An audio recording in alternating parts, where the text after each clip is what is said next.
the state of emergency expires.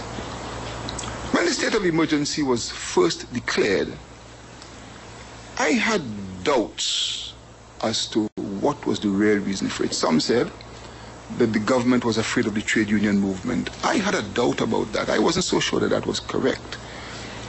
What has now transpired suggests that that original allegation by some might have been very correct indeed. And in fact, as the time draws near for the expiration of the state of emergency, the government is once again very concerned about a strident position that the trade union movement is taking, and the government is fairly worried about, not fairly, but very worried about what can happen. And this is in terms of civil actions, legitimate civil actions, what can happen in Trinidad and Tobago after the state of emergency is lifted.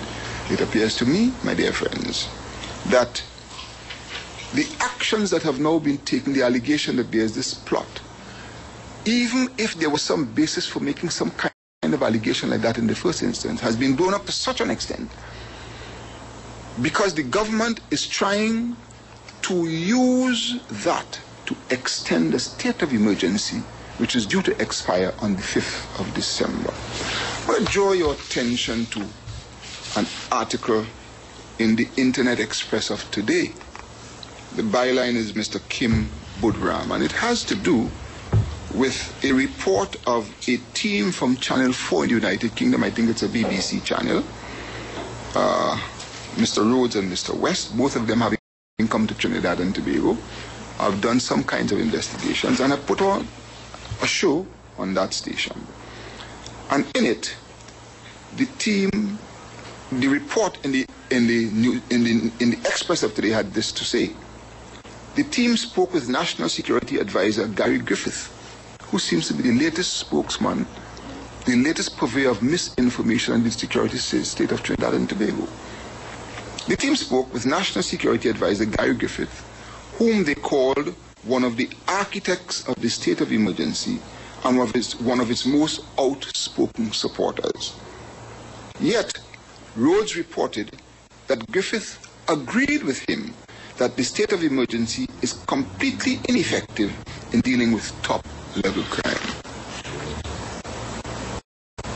And I think the National Committee will now better understand why in 2003, when I as Prime Minister was urged to declare a state of emergency to deal with the crime situation, I did no such thing. Anybody with any experience at all in governance, ladies and gentlemen, will know that a state of emergency it has value in certain circumstances and cannot be properly used for any period of time to treat with the crime situation in Trinidad and Tobago. Because as the state of emergency runs out, and as the state of emergency has failed, and it has failed significantly to treat with this crime situation, it has failed, ladies and gentlemen. The question that now arises, what is the government's crime plan? What will the government do now? And since the international community, investors are looking on and seeing what Trinidad and Tobago is doing, they're asking themselves the question, is that a country to which we can come? I was talking to a hotelier recently who said that his hotel had an 80% occupancy rate up until not too long ago because there was a feeling that things were likely to happen. And when it became clear that nothing will happen, the occupancy rate of that hotel is now down to 2%. That is Trinidad and Tobago, my dear friends. Now that the state of emergency has been an abysmal failure in the context of its stated objectives, what will the government now do? What is very dangerous is that this government appears not to be able to operate within the constraints of democracy.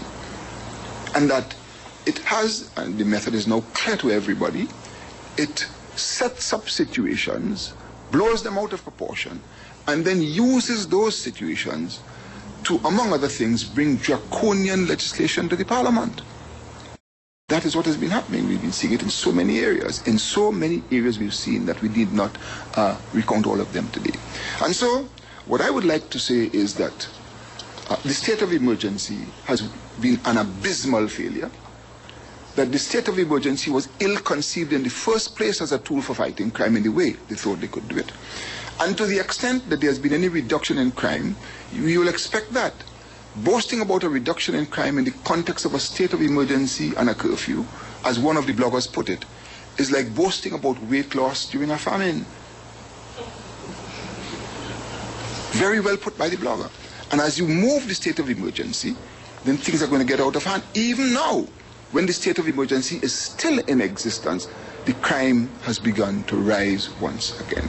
It has been a failure, ladies and gentlemen, and therefore, if the government comes to the parliament with any intention of extending the state of emergency, I say after the distinguished leader of the opposition, the PNM will not support it.